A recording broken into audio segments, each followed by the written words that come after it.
ನಮಸ್ಕಾರ. Welcome to Basava active academy.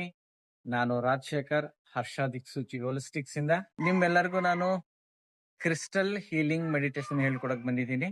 ಈ meditation class ಬಂದು 31 ಡಿಸೆಂಬರ್ 2025 ಬುಧವಾರ ಬೆಳಿಗ್ಗೆ 9:30ಕ್ಕೆ ಶುರು ಮಾಡ್ತಾ ಇದೀವಿ. ಕ್ರಿಸ್ಟಲ್ ಹೀಲಿಂಗ್ ಮೆಡಿಟೇಷನ್ ಮಾಡ್ಬೇಕಾದ್ರೆ ಏನೇನ್ ಪ್ರಿಪರೇಷನ್ ಬೇಕು ಅಂತ ಇವತ್ತು ನಿಮ್ಗೆ ಹೇಳಕ್ ಹೊರಟಿದ್ದೀನಿ. ಫಸ್ಟ್ ಅವತ್ತಿನ ದಿನ ನೀವು ಸ್ನಾನ ಮುಗಿಸಿರ್ಬೇಕು, ಫ್ರೆಶ್ ಆಗಿರ್ಬೇಕು, ಶುದ್ಧವಾದ ಬಟ್ಟೆಗಳನ್ನ ಹಾಕೊಳ್ಳಿ. ನೀವು ಮೆಡಿಟೇಷನ್ ಕುತ್ಕೊಳ್ಳುವಂತ ಜಾಗನ ಶುದ್ಧವಾಗಿ ಇಟ್ಕೊಳ್ಳಿ. ನಿಮ್ಮ ರೂಮ್ನ ಅಥವಾ ನೀವು ಕುತ್ಕೊಳ್ಳೋ ಹಾಲನ್ನ ಅಥವಾ ನಿಮ್ಮ ಆಫೀಸಲ್ಲಿ ಕುತ್ಕೊಂಡ್ರೆ ಅದನ್ನ ಪೂರ್ತಿ ಕ್ಲೆನ್ಸಿಂಗ್ ಮಾಡ್ಕೊಳ್ಳಿ. ಒಮ್ಮೆ ಅಲ್ಲಿ ಅಗರಬತ್ತಿ ಹಚ್ಚಿಡಿ. ಮೆಡಿಟೇಷನ್ ಸ್ಟಾರ್ಟ್ ಆಗಕ್ಕೆ ಒಂದು ಅರ್ಧ ಗಂಟೆ ಮುಂಚೆನೆ.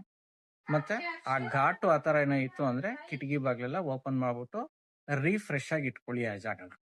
ಮತ್ತೆ ನಿಮ್ಮ ಮನೆಯಲ್ಲಿ ಈ ತರ ಒಂದು ಬೋಲ್ ಇದ್ರೆ ಬೋಲನ್ನ ಇಟ್ಕೋಬೇಕಾಗುತ್ತೆ. ಹಾಗೆ ನಿಮ್ಮಲ್ಲಿ ಯಾವ್ದಾದ್ರು ಕ್ರಿಸ್ಟಲ್ಸ್, ಬ್ಲಾಕ್ ಅಗೇಟ್, ಆಬ್ಸಿಡಿಯನ್, ಯಾವುದೇ ಕ್ರಿಸ್ಟಲ್ ಇದ್ರೂ ಸಹ ಆ ಕ್ರಿಸ್ಟಲ್ ನ ಕ್ಲೆನ್ಸಿಂಗ್ ಮಾಡ್ಕೊಳ್ಳಿ.